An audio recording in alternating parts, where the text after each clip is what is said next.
and you're listening to SBCC Prayer House Podcast. Typecast.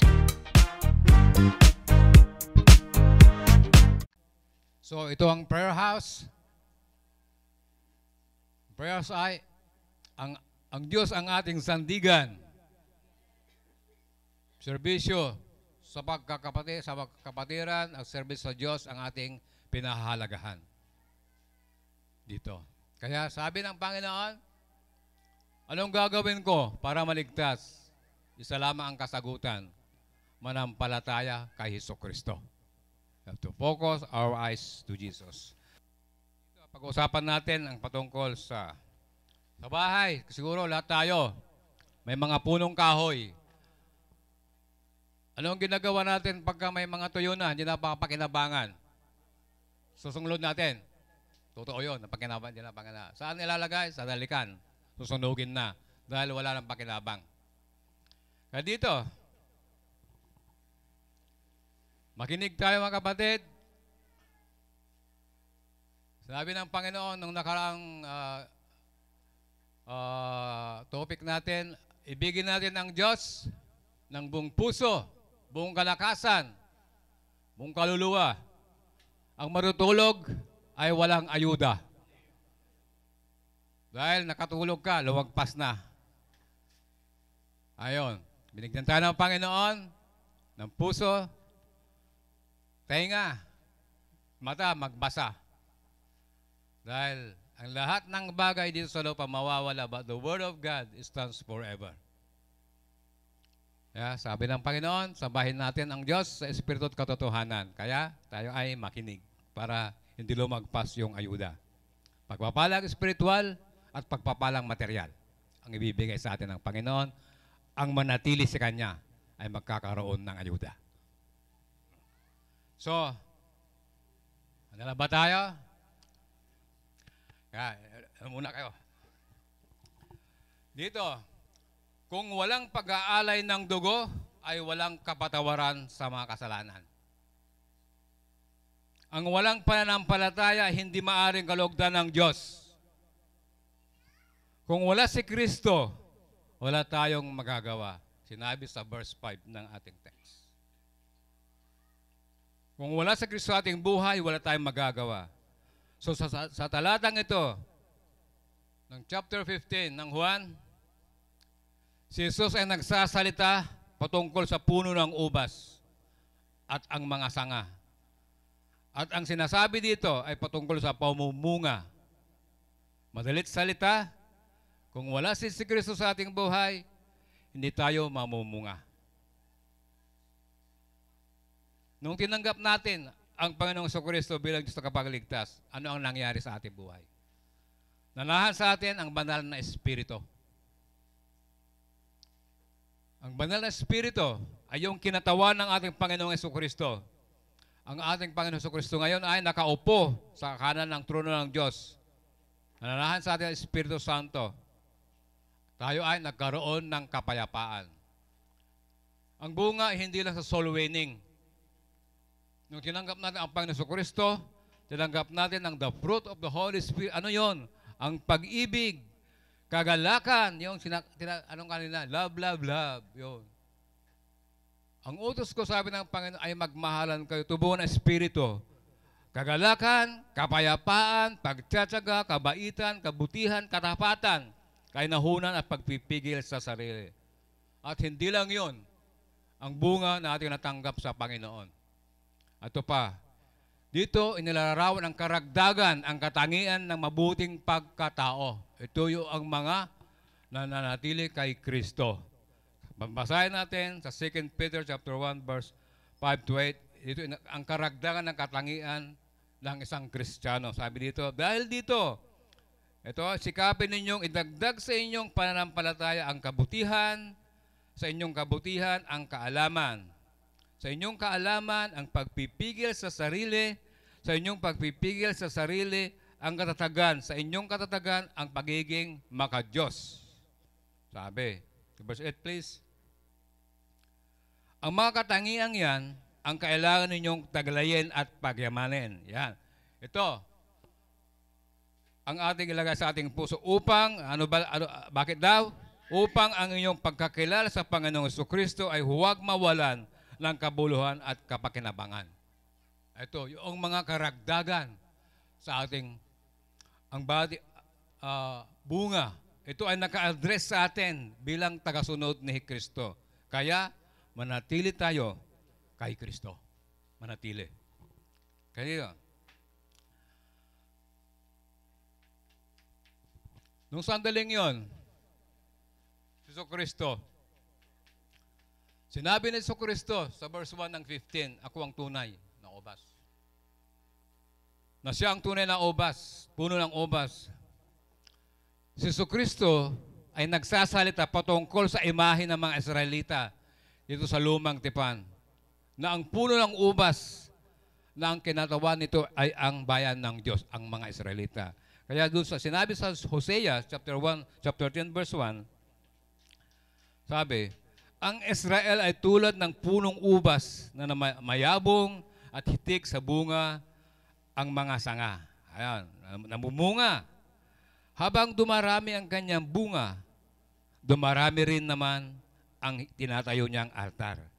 Habang umuunlad ang kanyang lupain, lalo siyang pinapaganda ang mga haliging sinasamba.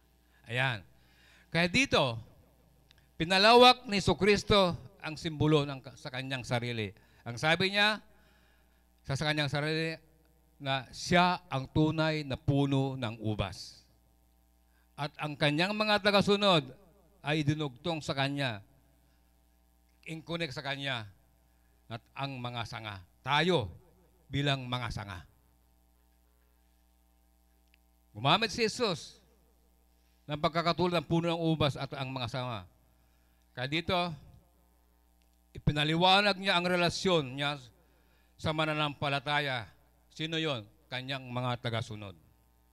Si Jesucristo, ang tunay na puno ng ubas at ang kanyang ama ang tagapag-alaga. Tayo ang mga sanga na nadugtong sa puno ng ubas. Kung ang sanga ay hindi namumunga, anong turing dito? Itong turing na ito ay, ng isang hardinero ay patay. Tatapisin na yon, titigpasin, at gagatong. Ang ganoong sanga, tinitipon, inihagi sa apoy, nasunog.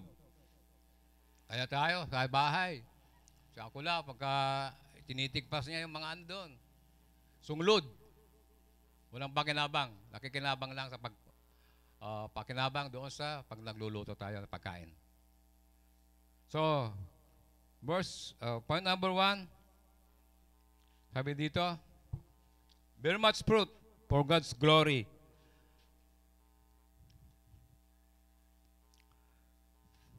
Kung masagana nagbubunga, napaparangalan natin ang Ama. Itong salitang ito, napaka-popular ang salitang ito. Sikat na sikat. Ang personal relationship kay Jesucristo. Marami nagsasabi, mayroon ka bang personal relationship kay Jesucristo? Nasabi nga, katunayan, ito ang typical na diskarte ng mga tao. Mayroon ka bang relasyon kay Jesucristo? Palagi yan. Kaya dito, sabi natin kanina, kilala tayo ng Jesucristo. Hindi tayo makapagtago sa Kanya.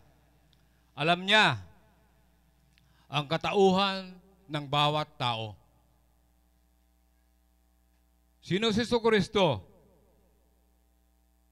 Meron ba tayong personal relationship sa Kanya? Paano natin maunawaan ang katotohanan na ito? Ang pakikisa sa Diyos at pakikisa kay Kristo. Ipapaunawa ito ng Biblia. Relasyon ng pagitan ng mananampalataya sa Diyos, ang ating relasyon ng isang tupas sa isang pastol, relasyon ng anak sa kanyang mga magulang, relasyon ng kumpanya sa mga empleyado niya, Unawaan natin dito, magmula sa verse 4 hanggang sa 10, 10 beses na sinabi ang salitang manatili, una na natili. 10 beses yan, kahit basahin ako natin. Baka nagkamali ako, correct me if I'm wrong. Basahin natin. Ilang ulit kong binasa ito, binilang ko talaga. In-highlight ko, baka magkamali ako. In-highlight ko yon from verses 4 hanggang 10. Paano ang manatili kay Kristo? Manatili kay Kristo. So, 3 beses. Sa 3 unang verses na ito, from verse 1, maintindihan natin. From verse 1 to 3, mayroong 4 na pagkakilanlan sa ating text. Mayroong puno ng ubas, may tagapag-alaga, at mayroong 2 klase ng sanga. 2 klase ng sanga. Mababasa natin sa verse 1 at sa verse 5 ang klase ng sanga. Ang sabi dito, hindi magbubunga, sabi ito, hindi magbubunga ang sangang hindi nanatili sa puno. Sabi sa verse, sa verse 1 yun. Sabi sa verse 5, sa verse 5, sabi dito, ang nanatili sa akin at ako sa kanya, sabi dito, ang siyang magbubunga sapagkat wala kayong magagawa kung wala kayong hiwalay sa akin. Sabi nga dito, ito ay, ang tanong ay patungkol sa sanga. Mahalaga nakipag-usap sa kanyang mga tagasunod. Sabi dito ang Panginoong Kristo, kayo ang mga sanga. Ngunit mayroong kayo 2 klase. May mga sanga na natili sa kanya at namumunga. May mga sanga naman na hindi natili at hindi namumunga. Pinutol at magaa, sinunog. So, ang tanong ay ganito, paano natin maunawaan ang mga sangang ito? Sabi dito, inaalis niya ang bawat sangang hindi nagbubunga. At sa verse 6, ang hindi natili sa akin, sabi dito, ang hindi natili sa akin ay matutuyo at itatapon. Ang sabi dito, at itatapon. Kaya dito, makikita naman natin sa verse 2, ang nagbubunga. Sino-sino mga nagbubunga? Lumalago, napapakinabangan, at patuloy na nagbubunga. Ang sabi sa verse 2, sabi, at kanya nililinis, kanya namang pinuputulan at nililinis ang bawat sangang nagbubunga, lalo pa itong magbunga pa ng sagana. Sabi. So, ang natili sa akin at ako sa kanya, ang siyang nagbubunga ng sagana. At sa verse 8, ang sabi niya, pag gano'n, nagbubunga ka, sabi, napaparangalan ang aking ama kung kayo'y ay masaganang nagbubunga bilang mga alagad. Ayon. Sino napaparangalan? Ang amang nasa langit kung tayo nagbubunga ng sagana. Pag sinabi niya, ikaw, si Jesucristo ay direktang nagsasalita sa kanyang 12 disipulo. Ito rin, may apply din natin sa ating buhay ito. Ikaw, kayo. Katunayan, partikular sa puntong ito, siya ay nagsasalita sa 11 niyang disipulo na natira. 11. Si Judas ay na-dismiss na. Na-dismiss si Judas. Terminate siya. Ngayon, saan tayo sa buhay ng Diyos? Saan tayo? Ang ating buhay sa ating Panginoon. Nung Huwebes ng gabi na yon, nagtipon-tipon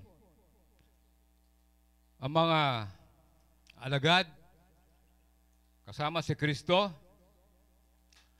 para sa Passover. Ito yung hapunang Pampasko. Sa gabing iyon, bago siya ipako sa cross, at kinausap niya ang kanyang mga alagad, sinabi niya, maraming pangako na sinabi ni Jesucristo sa kanyang mga alagad. Ganoon din tayo. Napakaraming pangako ng Panginoon yan. Basahin natin sa bahay natin, magmula sa chapter 13 hanggang chapter 17. Pagkatapos sa chapter 17, nanalangin si Jesucristo sa Ama, natuparin ng Ama ang kanyang mga pangako. At dito sa chapter 15, dito ang drama ni Judas. Ang drama ni Judas ay naganap na pumasok si Satanas kay Judas. Kaya dito, umalis si Judas at ipanagkanulo si Kristo. So, ilan ang natira? 11 ang natira. Si Judas ang sanga na hindi na natili. Si Judas kasama ni Jesus. Ngunit, ang kanyang pakasama ay paimbabaw. Paimbabaw lang. Ang kanyang pakisama. Hindi talaga siya committed. Saan nasilaw? Sa pera. Nasilaw siya. Pakisama na walang buhay. So, ang mga sangang ito, marami sumusunod kay Kristo, pero paimbabaw. Paimbabaw lang. So, ang mga sangang ito ay tumutukoy sa mga ditunay na mananampalataya. Maaring ang mga ito ay nagsasabi na sila ay Kristiyano. Ngunit wala silang tunay na commitment kay Kristo. Wala silang tunay na commitment kay Jesucristo. Dumadalo sila sa pagsimba sa iglesia, nakibahagi sa mga ministry, ngunit walang pagbabago sa buhay nila. Kaya sabi natin, ang netanim, narinig natin, paglabas ng gawain, nandyan na yung ibon, tutukain yun. Nawala ulit. Mababaw lamang ang kanilang pagiging ang nakay Kristo. Ang totoo, kaya dito, maraming yon. Bakit hindi sila nanatili? Bigyan natin example to. Sila ay mga self-serving. Ito ang minsan. Hindi sila willing na hindi sila willing to listen. Hindi sila nakikinig. Yun ang gusto nila ang siyang mangyari. Nasasaktan sila when not considered. Nasasaktan. Hindi na-recognize. Hindi yun ang batayan ng ating ministry bunga. Kahit na hindi ka panpansin-pansin ang ginagawa mo sa loob ng iglesia, pagdating ng Panginoon, harap mo sa Diyos. Kikita ng Diyos yun, ginawa mo para sa Kanyang kingdom. Makikita yon ng Panginoon. Yun ang bunga. O, hindi tayo nakaprant dito. Nasa likuran tayo. Pero gumagawa ka. Hindi nakikita ang tao, pero nakikita ang Diyos ang ginagawa mo. Amen? Pagdating ng araw, i-recognize kita. Welcome, good and faithful servant. Kahit hindi ka na-recognize sa baba, i-recognize kita. Yon, huwag ka na umiyak. Ako ang pupunas sa iyo, sa iyong luha, sabi ni Jesucristo sa atin. Yon ang blessed hope natin. Kaya magtrabaho tayo. Sabi ko, nung una, king Kristiyano ako, naglilinis ako. Dito, Baldusa. Nag-aayos ako ng mga upuan. Hindi recognize yun. Nag-sit up ako ng instrumento. Maaga ako. Pumupunta sa church. Nag-sit up ako ng instrumento. Pero hindi pa ako kasali sa music team noon. Pero nandoon na yun. Na lahat ng dahil nasusundan ko naman yung mga ginagawa nila, tinitignan ko. Ako na ang nagsisit up. Ministry yun. Nakikita ng Panginoon yun. Ginagawa mo. For His kingdom is for glory. Amen, mga kapatid? Sa ministry, ay walang bakante. Lahat tayo ay may gawain. Mayroon tayong kakanyangan gift. Gamitin natin. Yon ay nanatili kay Kristo. Nanatili tayo yon. Kaya ito ang warning. Kung walang pagbabago sa buhay ng mga Kristiyano, na paimbabaw lamang ang pagkikisama, mababaw lamang ang kanilang pagiging na kay Kristo. Ang totoo ito, hindi sila naligtas. Kahit kailan at sa bandang huli, hindi sila tatanggapin ni Kristo. Hindi sila tatanggapin ni Kristo kung hindi sila tunay na nagsisisi at tunay na nag-commit kay Kristo. Ang tunay na kaligtasan ay nakikita sa pagiging mabunga. Ito ang warning ng Panginoon. Sa Matthew chapter 7, 21 to 23, sabi, hindi lahat ng tumatawag sa akin, Panginoon, Panginoon, ay mapapasok sa karina ng langit. Kundi, ang mga tao lamang na sumusunod sa kalooban ng aking amang nasa langit. Sa araw ng paghuhukom, marami ang magsasabi, Panginoon, hindi po ba kami ay nagpahayag ng mensahe mula sa Diyos? Nagpalayas ng mga demonyo at gumawa ng mga himala sa iyong pangalan? Ito sabi ng Panginoon, ito ang masakit pagdating ng araw na ating mapapakinggan. Napakasakit ito. Ngunit sasabihin ko sa kanila, hindi ko kayo nakikilala. Lumayo kayo sa akin, kayong gumagawa ng kasamaan. Ito ang masakit pagdating ng araw na pakikinggan. Lagi nating sinasabi, dalawa lang ang ating rinig sa Panginoon. Welcome, good and faithful servant. At ito, hindi kita kilala. Sakit noon. Pero patuloy tayo, manatili tayo sa Panginoon, manatili tayo sa puno ng tunay na ubas. So dito, sa John chapter 2, 22 to 24, nakikilala ni Jesus, hindi tayo makapagtago, nabanggit kanina. Nang pista ng Pasko ay nasa Jerusalem si Jesus. Marami ang sumampala sa Kanya nang makita nila ang mga himalang ginagawa niya. Sabi, subalit, hindi nagtiwala sa kanila si Jesus. Bakit hindi nagtiwala si Jesus sa kanila? Sapagkat alam niya ang kanilang mga iniisip. Hindi tayo makapagtago sa Panginoon. Alam niya. Alam ni Jesus na ito ay hindi tunay na mananampalataya.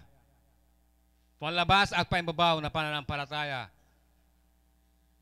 Naniniwala sa Kanya, ngunit paimbabaw. Sa panahon ngayon, napakarami mapag-impabaw na sumusunod kay Kristo. Napakarami. Naranasan natin dito. Ito. Nakasama natin sila. Pagkatapos ay umalis, iniwanan nila ang Diyos. Iniwanan nila ang kanilang spiritual family. Iniwanan nila ang tunay na scripture. Saan sila pumunta? Sa mga maling doktrina. Kahit umalis tayo sa ibang lugar, hanapin na ipag-pray lang ang pupuntahan mo sa isang congregation ay in love sa Biblia. In love sa Biblia. At ang doktrina ay tama. At dito, huwag nating gagawing ito. Ang mga ito. Huwag nating iwanan ang tunay na doktrina. Ang tunay na puno ng ubas. Huwag nating iwanan. Manatili tayo sa tunay na ubas, na puno ng ubas. Kaya dito, may pangako si Kristo dito. Ipinangako ni Kristo na kung manatili tayo sa Kanya, mamumunga tayo ng sagana. Sapagkat wala tayong magagawa kung tayo hiwalay sa Kanya. Ngayon, napaparangalan ang Ama kung tayo masaganang namumunga. At hindi lang yon. Ang nanatili kay Kristo ay maniwala tayong siya ay anak ng Diyos, tanggapin si Kristo bilang Diyos na kapagligtas at sumunod sa mga utos ng Diyos, ang kuman ng Panginoon. Ang lahat ng narinig natin na salita ng Diyos ay pakaingatan natin sa ating puso. Ang narinig natin nung simula pa. Sabi ng Panginoon, magmahalan kayo, ang buong katawan ni Kristo, the body of Christ, katulad ang pagmamahal niya sa atin. Kaya tayo ay manatili sa kanyang pag-ibig. Kaya sabi sa number 2 natin, manatili sa pag-ibig ni Kristo. Sabi dito, manatili sa pag-ibig ni Kristo. Kung paanong iniibig ako ng Ama, gayon din naman iniibig ko kayo, manatili kayo sa aking pag-ibig, sabi ng Panginoon. Kung tinutupad ninyo ang aking mga utos, manatili kayo sa aking pag-ibig. Tulad ko, tinutupad ko ang mga utos ng aking Ama at ako yung natili sa inyo sa kanyang pag-ibig. Sinasabi ko sa inyo ang mga bagay na ito upang sa inyo ang kagalakan ko at nang sa gayoy, malubos ang inyong kagalakan. Ito ang aking utos. Magmahalan kayo. Yan, ang utos. Sabi ng anong utos niya? Magmahalan kayo. Gaya ng pagmamahal ko sa inyo. Walang pag-ibig na higit pa kaysa sa pag-ibig na isang taong nag-alay ng kanyang buhay para sa kanyang mga kaibigan. Kayo'y mga kaibigan ko kung tinutupad nyo ang aking mga utos. Anong sabi ng Panginoon? Paano natin magiging kaibigan sa Jesucristo? Ay, tuparin natin ang kanyang mga utos. Manatili kayo sa aking pag-ibig. Pinakita ng Panginoon Jesucristo ito. Mahal na mahal tayo ni Jesucristo. Katulad ng pagmamahal ng Diyos Ama kay Jesucristo. Kaya tayo manatili tayo sa pag-ibig ni Kristo. Kung paano si Kristo ay nanatili sa pag-ibig ng Diyos, ano ang pinakamahalagang utos ni Kristo? Mahalin natin ang ating kapwa. Mahalin natin ang bawat isa. Paano natin mamahalin ang bawat isa? Minahal tayo ni Jesus. Inialay niya ang kanyang buhay para sa atin. Kung may fuel tank ko.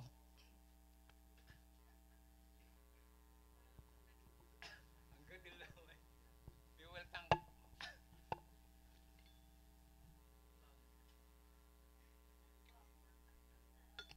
Naubutan na gasolina.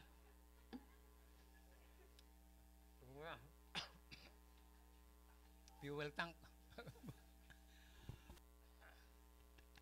So dito, tuloy tayo. Pwede sa kilat, naubutan na gasolina.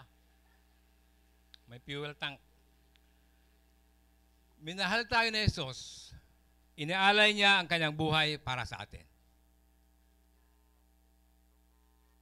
Tayo ay maaring hindi na kailangan mamatay para sa isang tao. Mag-suicide ka isang tao, mamatay sa isang tao. Si Jesus Kristo lamang yon. Pero, ngunit, may ibang mga paraan para maisagawa natin, may practice ang sakripisyo. Yung sacrificial na pagmamahal natin ng ating mga kapatiran. Ang gawin natin, makinig tayo sa sinasabi sa kanila. Makinig tayo. Ito ay ikabubuti naman natin. Tumulong tayo sa mga nangailangan. Palakasin ang mga nanginaan ng loob. Palakasin natin. Pagbibigay. Ayan, pagbibigay. Ito, ang sakripisyo natin. Gayon din naman, sinasabi ni Jesucristo sa atin na hindi na huwag tayong mag-commit suicide sa ating mga kaibigan. Ngunit, maaari sila na mahalin sa ganitong mga paraan sa pamagitan ng paglilingkod sa bawat isa ng buong puso. Maglingkod ng buong puso. At kapag nagmahal tayo ng ganito, anong mararanasan natin? Mararanasan natin ang kagalakan tulad ng ginawa ni Kristo, ni Jesucristo dito. Kasi sinabi sa verse 14, sabi dito, kaya kayo mga kaibigan ko, kung tinutupad ninyo ang aking mga utos. Sabi, kung tinutupad ninyo aking mga utos, sinabi ng Panginoon. Kaya naman, sa ating pangatlong puntos, tinutupad natin, kaya sabi ng Panginoon, tinawag tayong mga kaibigan ni Kristo. Kaya tinawag tayong mga kaibigan ni Kristo. Hindi ko na kayo tinuturing na mga alipin, sapagkat hindi alam ng alipin ang ginagawa ng kanyang Panginoon. Sa halip, itinuring ko kayo mga kaibigan, sapagkat sinasabi ko sa inyo ang lahat ang narinig ko sa aking Ama. Hindi ninyo ako pinili, kayo ang pinili ko. Pinili ko kayo upang kayo ay magbunga at manatili ang iyong bunga upang ang anumang hingin ninyo sa Ama sa aking pangalan ay bibigay sa inyo. Ito ito nga ang utos ko sa inyo, magmahalan kayo. Si Jesucristo ay Panginoon. Ano ang dapat nating tawag sa Kanya? Kung tawag sa Kastila, senyorita, senyorito. Tawag sa mga amo. Si Jesucristo ay Panginoon. Dapat tawagin niya tayong katulong. Sa halip, sabi niya, ang tawag niya sa atin ay kaibigan. Yan. Di ba? Nakakataba sa ating puso na pinili tayo ni Kristo. Sabi dito, hindi niyo ako ang pinili, kayo ang pinili ko. Dito, sabi dito, ang sa verse 16, manatili kayo, sabi dito, upang kayo, ako ang pumili at humirang sa inyo, sabi dito, upang kayo'y humayo at mamunga at manatili ang iyong bunga. Ito ang pangunahing layunin ng mga Kristiyanong mananampalataya dito sa lupa kung bakit sila naligtas. Ito, ang ating layunin kung bakit sila naligtas. Tayo ang ginagamit ng Panginoon. Nasabi natin kanina, hindi lang soul winning ang ating bunga, kundi bunga ng Espiritu na nakikita sa ating buhay. At ang doon sa 2 Peter chapter, sa verses 1 to 5. 5 to 8. Ito ang pangunahing layunin. Tayo ba ay, noong una pa, tayo pinili na ng Diyos.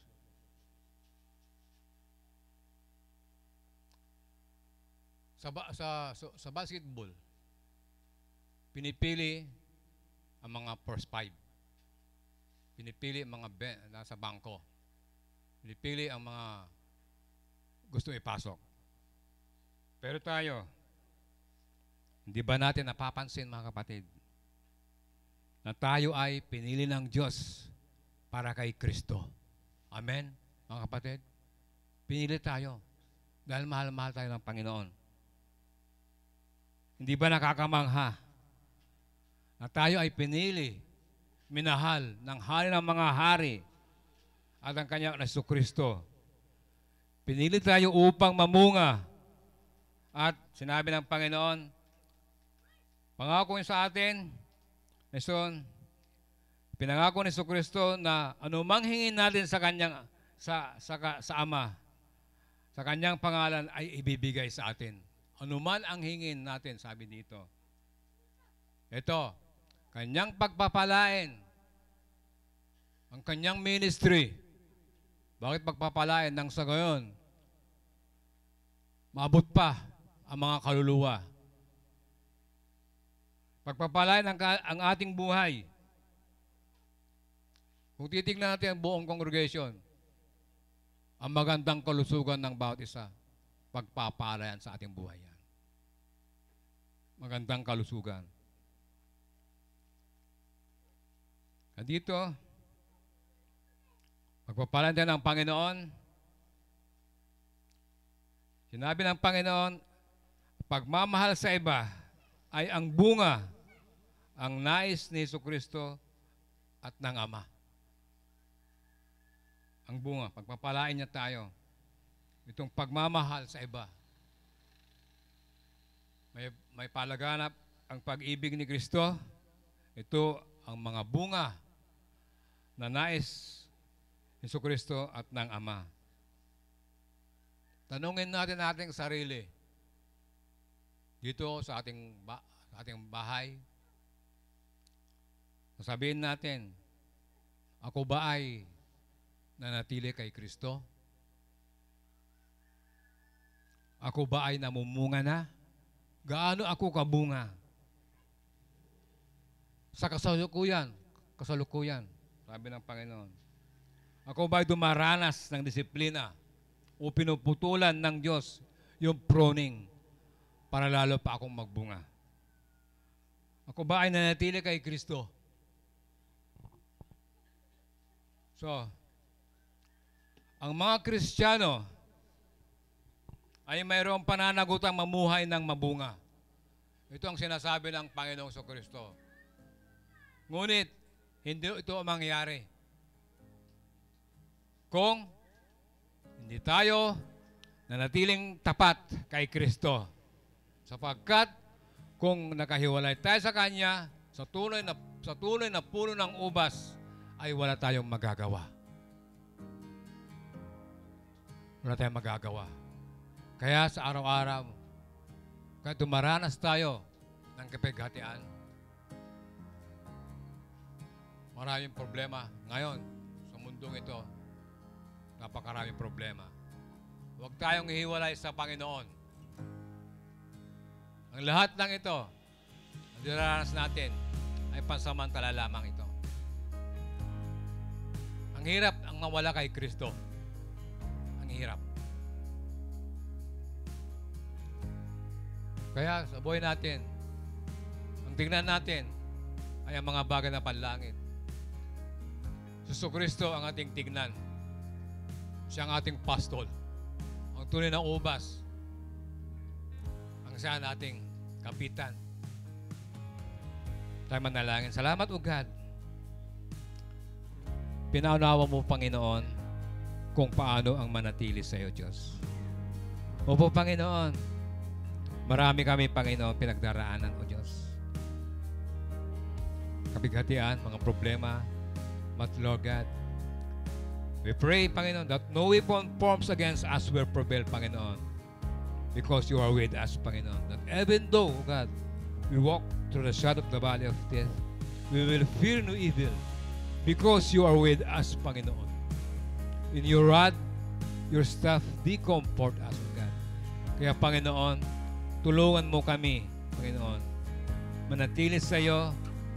Proning mo kami, Panginoon, na lalo pa kaming lumalago, Panginoon. Lord God. Lord God, tanging hangarin namin, Lord God, ay makilala ka namin ng lubusan, Panginoon ko. Diyos, salamat, O Diyos, Lord God. Ang salita mo, nagbibigay kalakasan sa amin, Panginoon ko. At hindi mawawala ito ng kabuluhan, Panginoon. Patuloy ka naming hanapin, O Diyos. Puntahan namin, Lord God, makipag-fellowship, O Diyos, sa iyong mga kapatiran, Panginoon. Nang sa gayon, Lord God, we have to listen sa mga advice, Panginoon. Lord God. At huwag kami self-serving, O Diyos.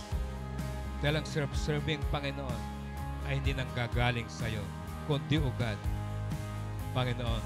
We have to follow your command, Panginoon. Matuto kami magpakumbaba. Kaya Panginoon, dalangin namin, Panginoon. Bigyan mo kami ng puso mapagpakumbaba, mapagmahal, Panginoon ko, maunawain, Panginoon. Palaan mo, Diyos, ang buong congregation ng Prayer House. Magamit kami sa umbasan mightily to spread the gospel, Panginoon ko. Maabot, O God, to reach the unreached, O Diyos. Siya makarinig sa iyong pag-ibig. Nang siguro, O God, maidugtong din sila, O God, sa tunay na puno ng ubas, Panginoon. Kaya, pinupuri ka namin. Salamat. In Jesus' name we pray. Amen.